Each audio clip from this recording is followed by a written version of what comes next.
Hi, please forgive the weird lighting and angle. Carmen was being weird, so I'm recording this on my phone. But anyway, we'll just jump right in. Talking about stone napping, I'm going to be answering questions 1 and questions 2. First and foremost, for the tools needed, number 1, I have leather pad.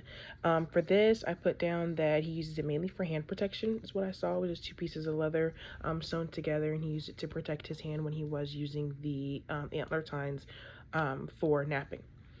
For number 2, I have hammerstone. I put heavy impact, hence the name.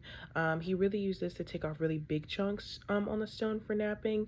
Uncontrolled big chunks, just trying to get them knocked off.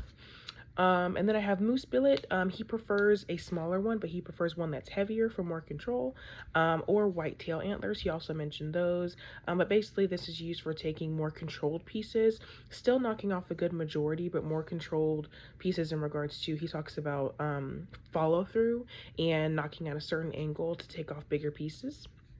While avoiding pieces that he doesn't really want to take off, like gaps or divots, or trying to prevent making shelves in the stone, he mentioned. And then we have antler tines. He said this is the most basic pressure flaking tool. This is for taking really controlled, really tiny small pieces, and that's where the leather pad comes in.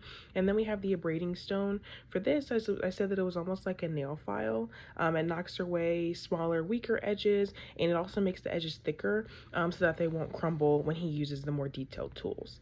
And then for question number 2, I have pressure flaking is more detailed. Smashing with a hammerstone is for removing large flakes and really trying to take off big chunks. Pressure flaking is when you use the other tools like the moose billet.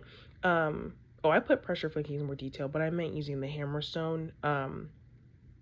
Actually, no, that is what I meant. Using the hammerstone is less detailed. Pressure flaking within itself, when using the antler tines or the abrading stone or the moose billet, is going to be more detailed and more controlled hits to the stone, which gives you the finished product, the tool. Thank you so much. I hope that made sense.